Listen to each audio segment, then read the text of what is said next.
So it looks like things are getting really shaking and moving over in Israel, huh? That's a way to put it.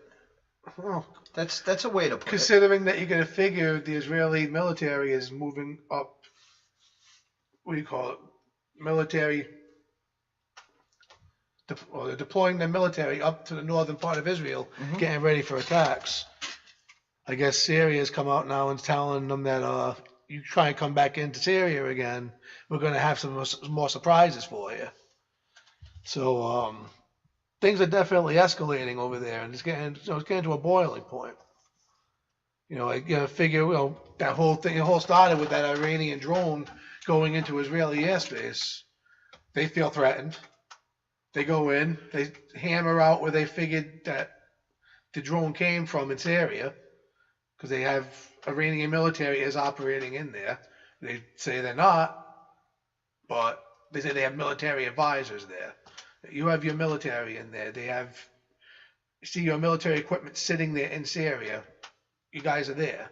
They know they have, what is it, the Revolutionary Guard is in villages right outside of the border, like 40 kilometers away from the border of Syria and Israel.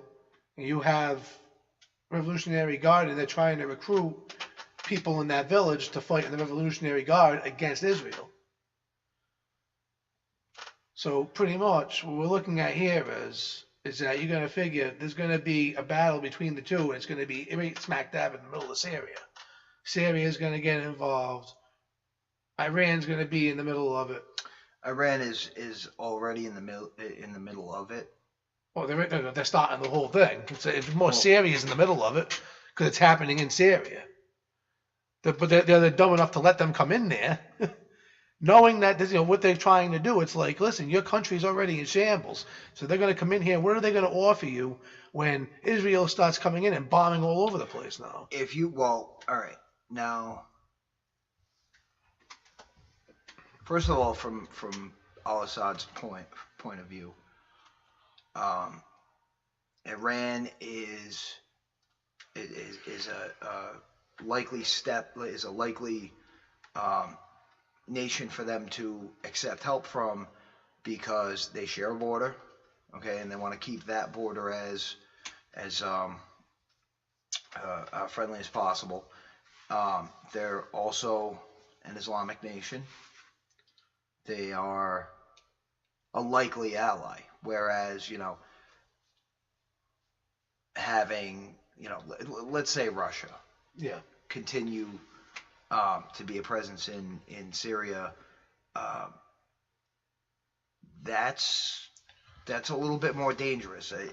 Russia has much more of a is in much more of a position to kind of Russia's turn not turn coming there to Syria help. Russia's coming there to turn Syria into part of a basically, yeah, Soviet Union type right, the new situation, Soviet new Soviet Union. Union, which I've been saying for a long time now.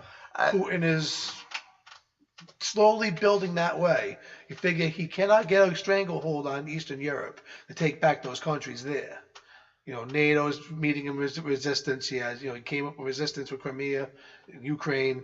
So he sees you have a country down in the Middle East that is pretty much a shambles at this point. Still got rebels, terrorists, whatever the hell you want to call them, running around killing people. Government is either chemically attacking their own people or they're not. You can't even get the right story out of here. Supposedly Syria said they didn't bomb their own people with the chemical weapons, mustard gas, sarin gas. sarin gas. So what's going on over there? I don't think. It's, First this of all, I is still to this this is worse day, than Iraq. This is worse still than to Iraq. this day, do not believe that that attack at the very least. Now, it may have been the Syrian um, Air Force. It may have dropped a conventional munition without chemicals and hit The depot. the chemical drop, which is what they said, and which is what it was said by the independent body that went in to investigate. That they said that was what it looked like. And I gotta say, if the canister that I saw, the photo of, was what deployed this gas, it looked like it was impacted. You know, it It looked as it though was something heavy breached. fell on it, basically, because it was crushed in one spot. The rest of it was intact. It did not look like it detonated and exploded out to me. It looked like it was crushed. There was metal pushed in at the top of this. Again, if that was the actual, it could have been staged. The whole thing could have been We staged. don't know. I mean, We we don't watched know. we We watched don't know. people treating the victims with bare hands and no mask. We don't know because we don't have media there covering it, and if they were covering it, they wouldn't be telling you the freaking truth anyway. So what does it really matter? You don't know what's going on. You just go by going. You get some YouTube snippet videos that come out of there, and people somehow, some way, get them on the internet of showing what's happening over there. You know, but they really don't show us. Well, anything. right, which is why you look for what you can corroborate. Yeah, exactly. You look for what you can corroborate it. I mean, this is stuff you can find. It was even on Fox News this weekend. I saw it.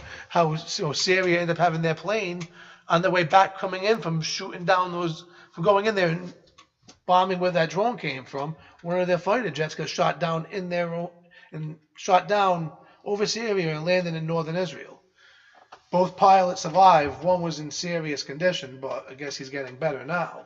From what I understand from a couple of days ago, they said his condition is improving, but it's still serious. Well, So, I mean, there's going to be a major escalation, and there's no way around it. And then you got Turkey waiting off in the wings over there, going against the Kurds.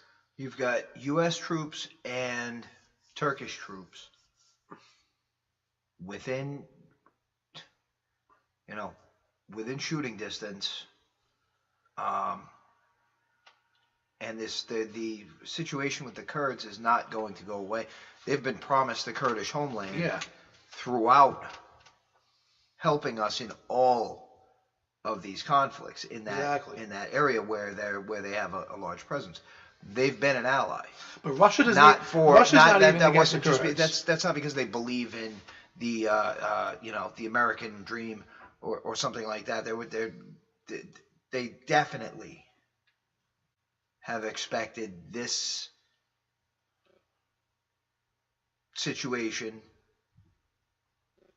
shit sandwich, whatever you want to call it, to come to a close at some point. And at that point, they expected a Kurdish homeland and a Kurdistan. Well, they're supposed to get that. Right. But there was an argument that was saying that they should be, most of their stuff should be down in southern, well, more like it's southeastern Israel, southeastern Syria, where it's like more of the Iraqi border? Yeah. First of all, it's not the U.S.'s or the UN's or anyone else's to give. No, it's not. I mean, it's Syria's land, so obviously it's up to Syria. And let's be real, neither was Israel.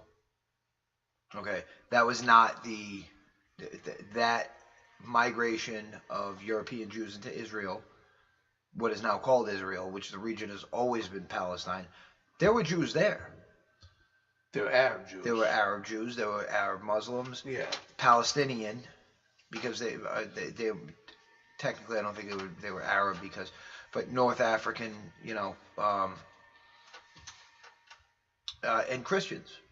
Palestinians are Jordanian descent, are they not? I believe they're Jordanian descent. All right. I know that most of the people of that region can trace their roots back to the two known tribes, the two tribes of Israel, which we could get into that going all day. But throughout the Bible, Israel is referred to as the people. Now it's referred to as the nation, but that's in some versions, but the nation of Israel is always it always refers to the people. It doesn't refer to the land. Yeah. And my people Israel. Exactly. So when Christians and Western Jews look at the writings of where God tells you not to go against Israel, it's been translated to me now because there's a country that you could point to on a map and say Israel. it's being taken to mean the country. I don't think that was the intent. It's I meant don't for the think people, that Israel, was which if that's the case, you're exactly. oppressing the people. Exactly. And at this point, any and everyone on Earth could be descended from, if not the 2 known tribes, there were 10 other tribes Yeah. that I was just actually listening to a lecture on from a rabbi as to where these 10 tribes may have gone, and that includes the Ashkenazi European Jews who have since settled there. Could very well be descended again from those 12 tribes of Israel in one form or another. Well, but taking what you read in the Bible and translating that to Israel can do no wrong, and excusing away all of the aggressions and all of the atrocities. Yeah, it's a little hard. It's deception. It's a deception, and I think when you say it that way, you understand because you can't talk about it. You can't. You're an anti-Semite. I'm most definitely not. I am most definitely not. I would not. First of all, would not be surprised at all to learn that any of my relatives, ancestors, had come on, descendancy. What's the ancestry? Ancestry back from to the Jews? Back to Israel? from back to the the tribes of Israel. Would not surprise me at all. Some of the worst treatment, and again, this is I'm limited with resources, but I have seen Palestinian Jews and Christians talk about how they're essentially treated the same as the Palestinian Muslims. Maybe not the same as far as like the security checks go, but on a social level, yeah, they're considered to be the second class citizens. Yeah, the lower class. All right, yeah. And the lighter your skin is, the more, the higher you're standing. Yeah. Okay. That's the white people tend to come from money.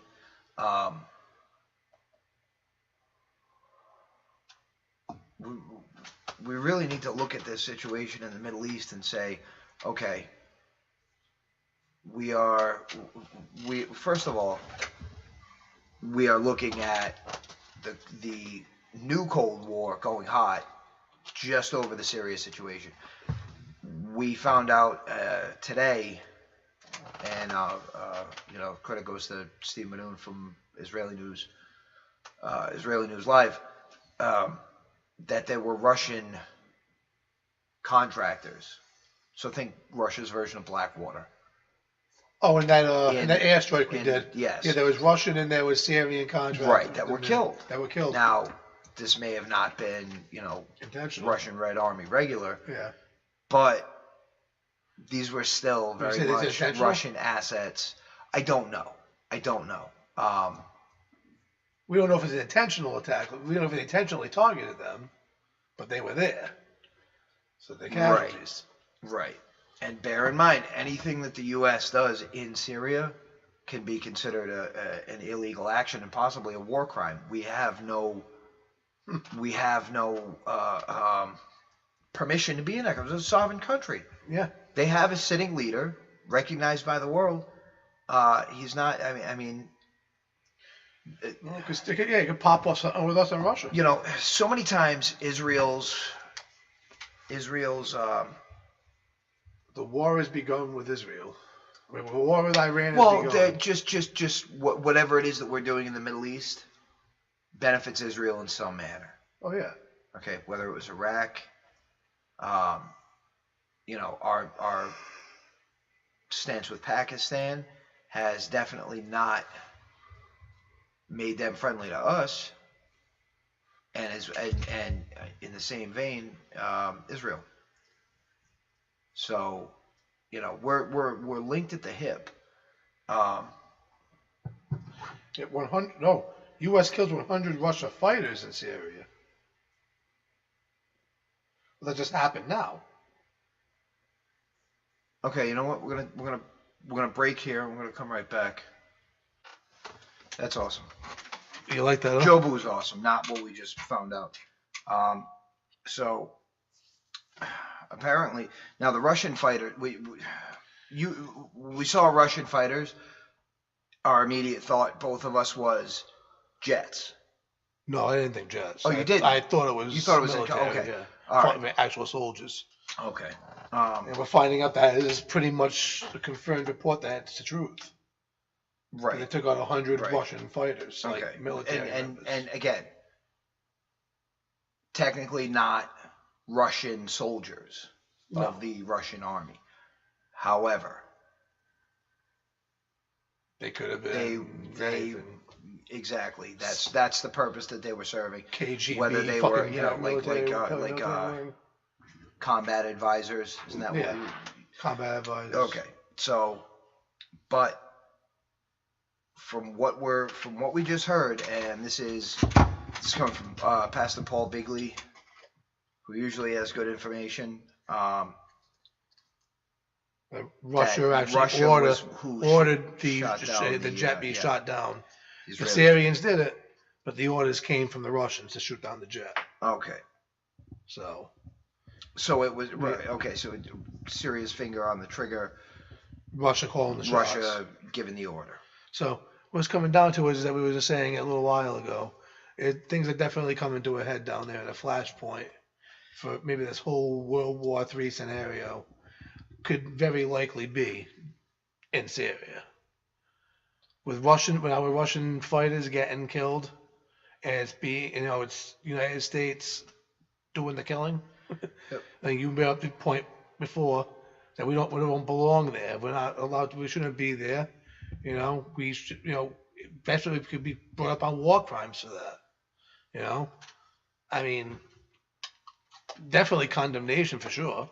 No doubt. And we also need to recognize that this is all coming at a time when Benjamin Netanyahu is coming under fire for some of the scandals and bribery and things that are being alleged over there. You get the Israeli police are looking to indict him, okay. threatening to indict him if he doesn't resign.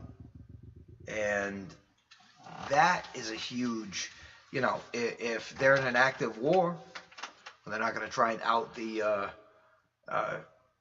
prime minister of the country. And wag the dog. I don't think he's wagging. I would have to look up. And honestly, if anybody's listening, and if anybody's knows this, if the Israeli prime minister is also the commander in chief of their armed forces, which I believe from hearing he is. Okay, because I know that Golda Meir gave direct orders to the army during Yom Kippur. Yes. All right, so that's... Yes, because 6 Days War was the first one. It was the one where Israel was the aggressor. I actually just listened to a whole documentary interviewing soldiers from both sides. It was very depressing. It was depressing. There was an Israeli soldier who talked about how they're fighting at night and they could not tell the difference. And apparently one of the Egyptian army soldiers basically climbed onto their tank and asked them for a cigarette because he thought, and he said he shot him. Not too bright. Just hand me for a cigarette. That's like when you got to admit to yourself that you got a problem. Yeah. You know what I mean? If I'm ever climbing on an Israeli tank looking for a cigarette, yeah. Dude, it'll be the last time you look for a cigarette. So don't worry about it. Listen, all it comes down to is this: it is a very volatile situation over there. Now we also have, we're building up forces up near Turkey now. This is biblical level. This is Psalms 32 war type stuff. Gog and Magog. All right, so we're looking at, we're looking at the battle at Armageddon.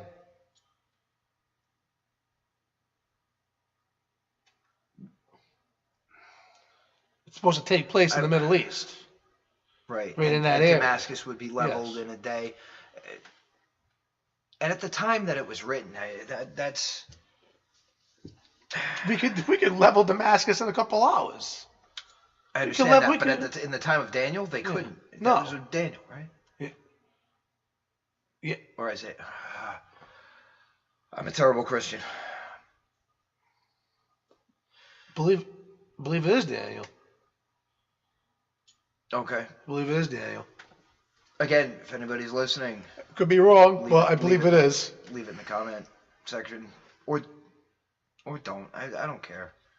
Do what you want. We don't tell you what to do. You do what you feel like doing. We're just gonna throw you out some suggestions. I find myself saying that, and I know it's like come on, Richie from Boston says that, or don't. Yeah. Or but don't. I just or don't. I don't care anymore. You know what I mean? It's very fitting. It just like, share, comment, or don't. That's I mean, what it is. honestly. That's what it comes down to. Ooh, that's Get the little metal doodad. There it is. Get the right there. All right, we're gonna cut it. I'm probably gonna cut it back further than that, but I don't know. Maybe not. Maybe I'll just spin it. I don't care. Spin it up.